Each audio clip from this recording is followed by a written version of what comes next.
Well, thank you, Mason. I should have warned Mason that it's really dangerous to give a microphone to a former professor.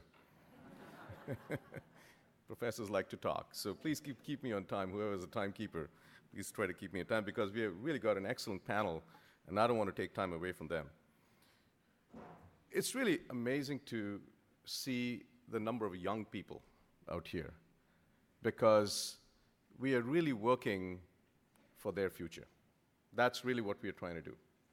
And I'll touch upon that a little bit later on.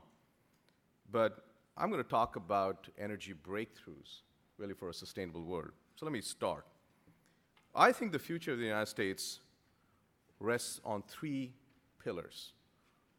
One is national security, economic security, and environmental security. And at the foundation of all this are innovations in energy technologies. Let me explain this with in a little more depth. Number one, we are importing more than 50% of the oil that we use from other nations, from places that don't often share our values. But what's also important is that we are spending more than $300 billion a year, about $1 billion a day for this. So if we could spend that amount of money in the United States, it would have led to a lot of jobs, a lot of our economic security. So the fluctuations that happen outside the nation and the amount of money that we spend makes us vulnerable, both from a national security point of view and economic security point of view. So what else is going on in the world? Well, there's a lot of things in the news, but in the long term, let me just present what's happening. Why are energy innovations important? Well, the population density of the world, this is the map of the world, the population density. You can see where we are in that corner. But the biggest population density in the world is not in the United States or Europe, but they are in Asia.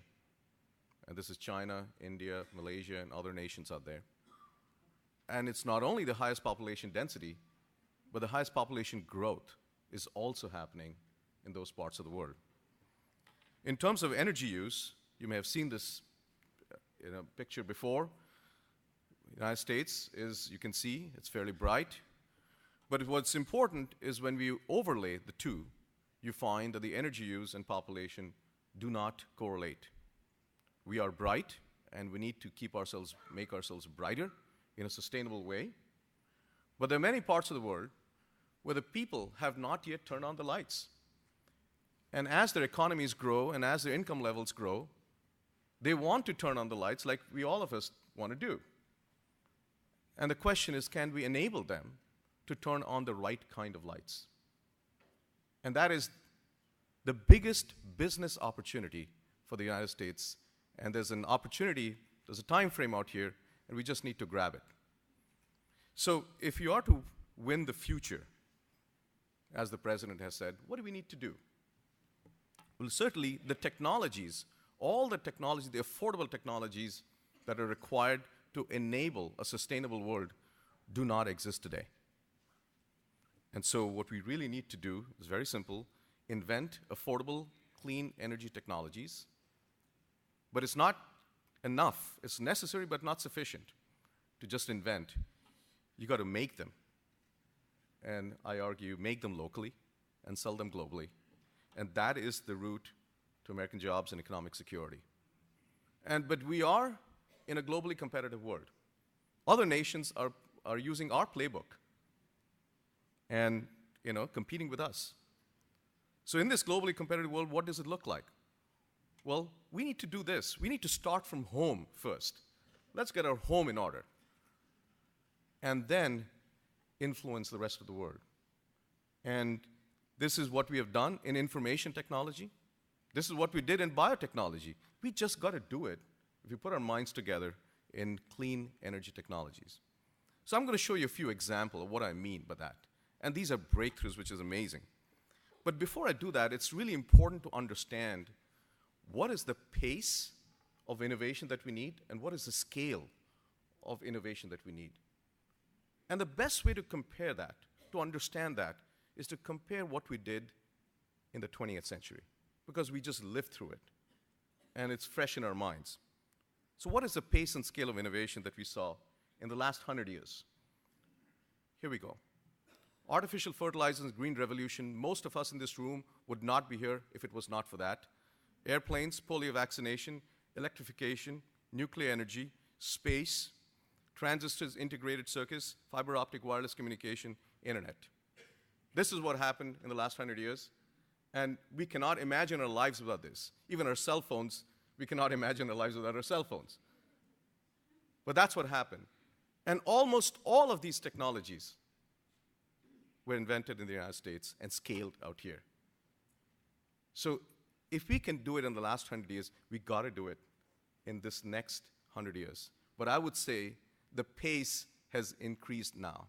The requirement for pace is much more today than we had in the last 100 years. So imagine all of this happening for clean energy in the next 10 to 20 years, squeezing 100 years of innovation in the next 10 to 20 years, because that's the window of opportunity that we have in today's globally competitive world.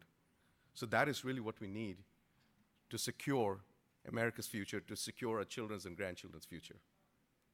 So here's our few examples of what's going on, what I get to see, and I'm a techie, as you heard, and I'm a kid in a candy store when I see these kinds of things.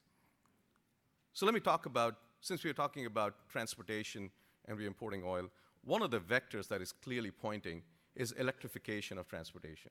If we can get that done, we are going to use our domestic resources that produce electricity and then use it for transportation. So we created a program in ARPA-E called BEAST, Batteries for Electrical Energy Storage for Transportation, BEAST. So just like you have Intel Inside in most of your computers around the world, we hope you have a BEAST in your electric cars in the future. And the goal is very simple. We need to make those rechargeable batteries that'll make electric cars have a longer range and lower life cycle cost than gasoline-based cars. Very simple. So that electric vehicles can scale without subsidies. Because at the end of the day, subsidies are not sustainable. So what do I mean by that? Well, if you are to travel from Chicago to St. Louis, which is 300 miles, could we do this in one charge and a lower life cycle cost of the car than in the gasoline-based vehicles? Well, today's lithium-ion batteries that you hear about are just not good enough. I cannot buy a car which is $20,000 which will do this, or $15,000 which will do this. So what do we need? We need batteries which are twice the energy density of lithium-ion batteries, today's lithium-ion batteries, and 3 times the lower cost. And we don't quite have this battery yet. No one in the world has this battery. Well, that's exactly where the United States should be going. So let's invent those batteries and make them here and sell them in the rest of the world. So out of this competition, this is technology agnostic. We don't care what you make. You can make a banana to do this, and fine, I'm okay with that. So out of this competition came out, these are possibly the new kinds of batteries. Here's all-electron battery going on in Stanford right now, lithium-sulfur batteries, a whole class of metal-air batteries, magnesium-ion batteries, lithium-ion flow batteries, and the lithium-oxygen, lithium-air battery. Now, you may not have heard of this, but this is perhaps the future. We don't know which one's going to win. We're just creating the competition and let them compete. Because as we have seen in the United States, competition is a good thing. So let me show you an example of the lithium-oxygen battery, lithium-air battery. Because this is the holy grail. The energy density in this battery is about 10 to 20 times more than today's lithium-ion battery. And so people thought this is impossible because, as some of you know, lithium, if you dip it in water, exposed to water, is explosive. So here we go. This is the lithium from a company we funded. It's the Polyplus lithium water battery. Runs off oxygen in the water. It is the highest specific energy of any battery in the history of batteries. So to prove that, we take a beaker and in fact use some drinking water to fill the beaker. And then we take the battery and just immerse it into the beaker.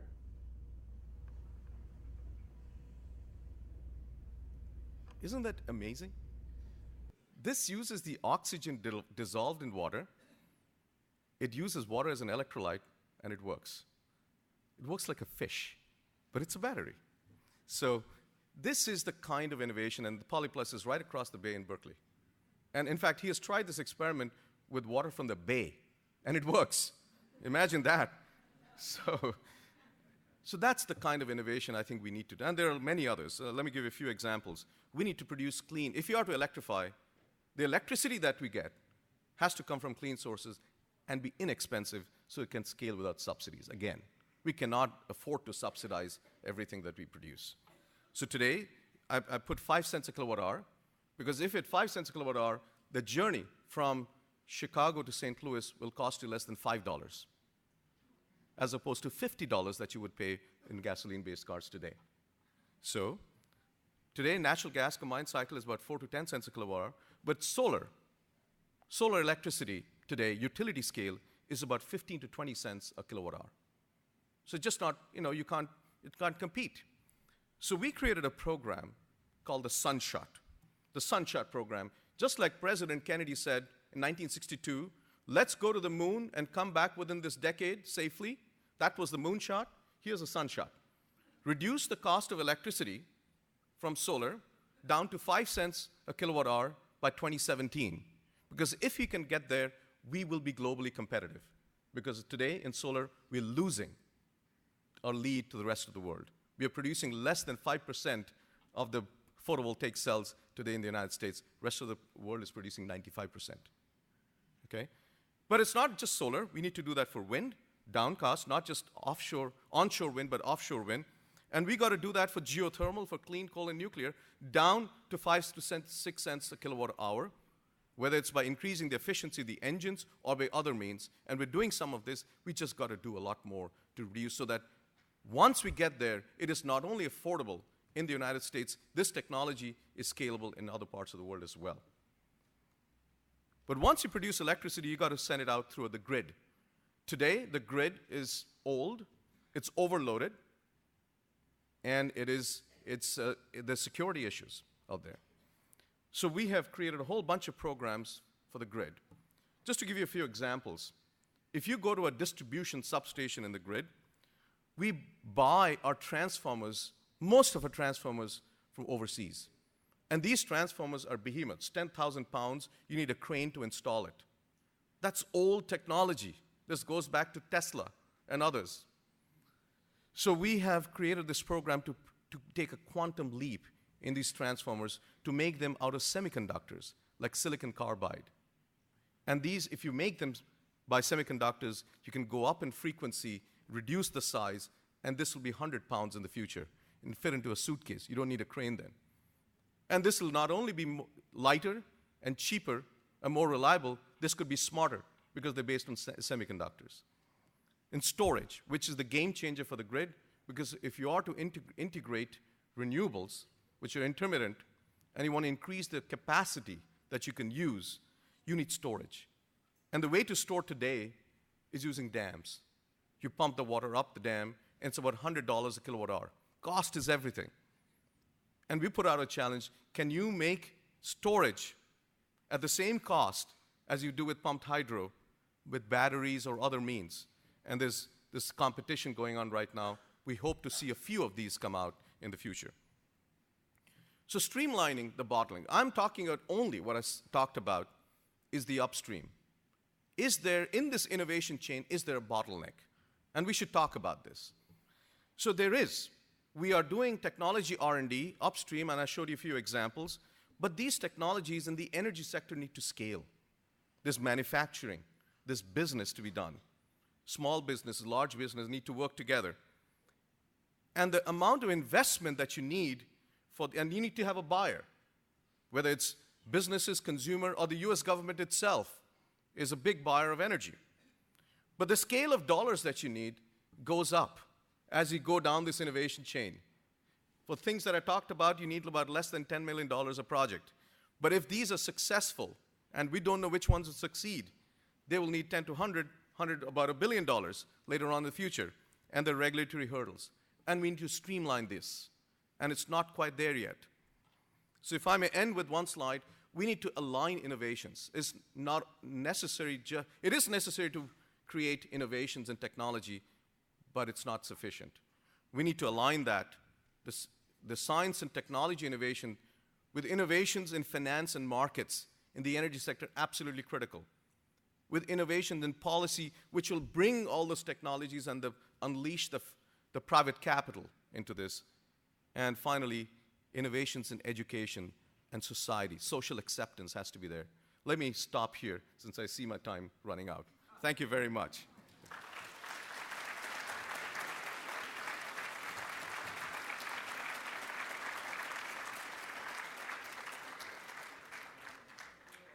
I think I'm mic'd. Yes, I am.